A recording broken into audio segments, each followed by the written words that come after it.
ngày nay bạ chất đó lên nè tu sắp rồi con chắc nấu tê màu mà đo té chắc nói mà đo té tiền mình đang ta cua đó sai thử mày có bốn ta lôi nè nhom đang thả cua cất thử mày chứ nè តើបងប្អូនប្រមាណអ្នកខ្លះដែរកំពុងតែជួបបញ្ហាដោយភរិយាខ្ញុំនិយាយហើយឥឡូវនោះស្មុគស្មាញពិបាកចិត្តបាទលោកស្រីបងប្អូនទាំងអស់គ្នាបើសិនជាលោកស្រីបងប្អូនទាំងអស់គ្នាកំពុងតែពិបាកមានអារម្មណ៍ថាស្មុគស្មាញជាមួយនឹងម្ចាស់បំណុលទេព្រឹកទេល្ងាចឥឡូវនេះមិនដឹងថាធ្វើយ៉ាងម៉េចសូមលោកស្រីស្ដាប់វីដេអូនេះឲ្យចប់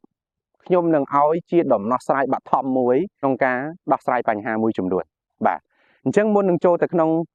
ការបកស្រាយលម្អិតខ្ញុំសូមធ្វើការអនុញ្ញាតនិយាយអំពីប្រវត្តិរូបរបស់ខ្ញុំខ្លះៗសម្រាប់អ្នកដែលមិនទាន់ធ្លាប់ស្គាល់ខ្ញុំបាទអញ្ចឹងខ្ញុំឈ្មោះមានសវុតភរិយារបស់ខ្ញុំមួយឆើតសិកាពួកយើងបានជាប់បំណុលគេនៅឆ្នាំ2015ដោយសារតែទៅធ្វើម៉ាស៊ីនត្រជាក់នៅគល់ស្ពានព្រែកសំរោងកែងកាក់ក្បាលក្រហមក្រុងតាខ្មៅលោកស្រីដឹងទេថាពេលនោះខ្ញុំជួបបញ្ហាអ្វីខ្លះបាទរហូតដល់ឆ្នាំ2019ខ្ញុំបានគៀងខ្លាំងបាទដល់ថ្នាក់រត់ចោលស្រុកដល់ថ្នាក់ចំណាក់ស្រុកទៅធ្វើជាពលករនៅក្នុងប្រទេសថៃប៉ុន្តែការទៅធ្វើរបស់យើងមិនទទួលបានដំណោះស្រាយអ្វីនោះទេយើងក៏ត្រឡប់មកវិញក៏ទទួលបានការចងល់បង្ហាញពីដុកទ័របំណុលម្នាក់ដែលមានឈ្មោះថាលោកគ្រូសៀសុផលដែលគាត់បានជួយបង្ហាត់បង្ហាញយើងជួយប្រាប់ពីកលឹះដោះស្រាយដែលធ្វើឲ្យយើងអាចដោះបំណុលបាន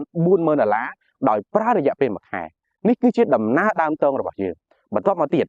យើងក៏បានទទួលការបង្ហាត់ផ្ទាល់ពីការនិពន្ធសៀវភៅនិយាយអំពីបទពិសោធន៍នេះចែកចាយទៅដល់បងប្អូនជាច្រើនសប្តាហ៍ថ្ងៃនេះខ្ញុំបានចូលរួមចំណែកជួយបងប្អូនយើងជាច្រើនដែលជាប់គាំងពីបញ្ហាបំណុលដែលស្មុគស្មាញដូចអ្នកទាំងអស់គ្នាបាទអញ្ចឹងលោកស្រីអាចចុចទៅក្នុង link group មួយដែលខ្ញុំបានដាក់វីដេអូសម្ដីពិតៗពួកគាត់នៅក្នុង group នោះលោកស្រីស្ដាប់បានពីព្រោះពួកគាត់សិតតែជាអ្នកដែលពិបាកហើយក៏ទទួលបានដំណោះស្រាយក្រោយពីទិញសៀវភៅរបស់ខ្ញុំរួចបាទអូខេអញ្ចឹងត្រឡប់មកវិញ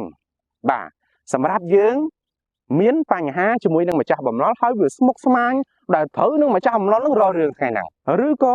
ស្ថានភាពនេះអ្នកទាំងអស់គ្នាជួបយូរហើយតែមិនដឹងថាដោះស្រាយយ៉ាងម៉េចខ្ញុំនឹងឲ្យដំណោះស្រាយបឋមមួយបាទខ្ញុំឲ្យអ្នកទាំងអស់គ្នាគិតអញ្ចឹងមានរឿងរ៉ាវមួយចំនួនដែលខ្ញុំធ្លាប់ជួបខ្លួនឯងហើយក៏មានបងប្អូនមួយចំនួនដែលគាត់និយាយថាលោកគ្រូសវុតម្ចាស់បំណុលខ្ញុំយកការប្រាក់ថ្លៃម្ចាស់បំណុលខ្ញុំពិបាកណាស់រងរឿងគាត់ណាស់បាទតើឲ្យខ្ញុំធ្វើមិនទៅអ្នកខ្លះទៀតបន្ទោសទៅម្ចាស់បំណុលថាមកពីម្ចាស់បំណុលនឹងពិបាកបានធ្វើឲ្យគាត់នឹងធ្លាក់ខ្លួនអ្នកខ្លះទៀតថាមកពីម្ចាស់បំណុលនឹងអត់មានទុកពេលឲ្យគាត់រកស៊ីទេបាទគាត់តែពីមករករឿងគាត់បាទអញ្ចឹងធ្វើឲ្យគាត់មិនអាចដោះស្រាយបានចង់ឲ្យធ្វើឲ្យស្មុគស្មាញមែនតើអញ្ចឹងតែជាកូននៅចង់កិច្ចខ្លួនទេបាទនេះគឺជាចំណុចមួយដែលពួកយើងធ្លាប់ជួបមិនជួបតែខ្លួនឯងទេជួបទៅដល់អ្នកដែលគាត់មកប្រាប់យើងថាសុទ្ធតែជាបញ្ហាទាំងអស់ប៉ុន្តែនៅពេលដែលគាត់ជួបខ្ញុំបញ្យល់ប្រាប់គាត់ខ្ញុំថាបងសុំបងគិតត្រឡប់ក្រោយបន្តិចបងលើកឡើងថាម្ចាស់បំណុលហ្នឹងការប្រាក់ថ្លៃបងលើកឡើងថាម្ចាស់បំណុលហ្នឹងពិបាកចុះបងមានបានគិតទេបាទមុនដែលបងខ្ចីហ្នឹងគេមានប្រាប់បងមុនទេថាគេយកការប្រាក់ប្រមាណបាទគាត់ថាគេប្រាប់បាទគេប្រាប់ចុះពេលហ្នឹងបងព្រមយកទេហេបងរីករាយយកអូនប៉ុន្តែអាយកហើយវាមានសមត្ថភាពបងតែមួយខែឬក៏2ខែវាអស់សមត្ថភាពទៅវិញបាទអញ្ចឹងខ្ញុំសួរគាត់ទេថាចុះឥឡូវបងឯងចង់បានអ្មេចបាទគាត់ថាចង់បានឲ្យគាត់អនុគ្រោះលែងយកការប្រាក់ក៏បានដែរបាទឬក៏កុំបររឿងគាត់ឬក៏ទុកពេលឲ្យគាត់ក្នុងការរកស៊ីបាទនេះគឺជាសម្ដីរបស់ពួកគាត់បាទអញ្ចឹងខ្ញុំក៏បាននិយាយឆ្លិចបន្ថែមទៀតប្រាប់គាត់ថាបងឥឡូវខ្ញុំនេះបងជាអ្វីដែលបងនិយាយថាពួកគាត់ពិបាកឬការប្រាក់ថ្លៃជាដើមលាក់នឹងលាក់អញ្ចឹងទៅអញ្ចឹងវាមានរឿងច្រើនបាទដែលពួកគាត់និយាយទៅវាមានស្ថានភាពអ្នកខ្លះទៅស្រួលអ្នកខ្លះទៅពិបាកអីចឹងទៅជាដើមតែធ្វើម៉េចគេមកនោះគឺមកដើម្បីរកយកលុយបើគេទៅវិញអញ្ចឹងគាត់សួរខ្ញុំថាតើលោកសវុតឯងមានជាដំណោះស្រាយអីទេក្នុងនាមដែលជាធ្លាប់ជាប់បំណុលហ្នឹងតើធ្វើម៉េចបាទអញ្ចឹងខ្ញុំឲ្យកលឹះមួយសម្រាប់បងប្អូនលោកស្រីទាំងអស់គ្នានៅក្នុងវីដេអូនេះបាទទី1សួរខ្លួនឯងថាតើចង់ដោះស្រាយមួយម្ចាស់បំណុលឬក៏ចង់គេចវេះជាមួយនឹងម្ចាស់បំណុលសុំសួរឲ្យត្រង់ហេតុអីបានខ្ញុំនិយាយថាចង់ដោះស្រាយឬក៏ចង់គេចវេះពួកខ្ញុំធ្លាប់គេចវេះដែរមិនមែនថាខ្ញុំនិយាយនេះខ្ញុំអត់ធ្លាប់គេចវេះទេខ្ញុំធ្លាប់គេចវេះខ្ញុំធ្លាប់បិទទូរស័ព្ទខ្ញុំធ្លាប់រត់ចោលស្រុកនេះគឺជាចំណុចមួយដែរការគេចវេះបាទចុះដោះស្រាយមិន បាទការដោះស្រាយមិនមែនមានន័យថាទៅសុំម្ចាស់បំណុលចរចាលែងយកការប្រាក់ទេបាទសុំកុំឲ្យគេរករឿងនោះទេមិនមែនអញ្ចឹងទេបាទលោកស្រីសម័យមើលប្រសិនបើស្ថានភាពនោះជាអ្នកទាំងអស់គ្នាម្ចាស់បំណុលរបស់អ្នកទាំងអស់គ្នាលែងយកការប្រាក់ឥឡូវគេសុំតែថ្លៃដើមអ្នកទាំងអស់គ្នាគិតមិនគិតអាម៉េចបើគេយកតែថ្លៃដើមវិញនេះ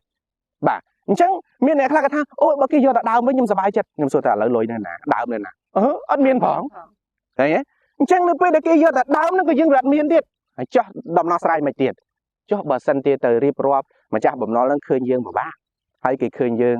ហើយគេយកតែពាក់កណ្ដាលឧទាហរណ៍តែគេខ្ចី 10000 ខ្ញុំឧទាហរណ៍ទេណាលុយរបស់គេប៉ុន្តែឧទាហរណ៍ថាឥឡូវឯងទៅពាក់អញ 10000 ហើយសងអញតែ 5000 មកចុះ 5000 ហ្នឹងមានលុយអត់មានទៀតឃើញទេ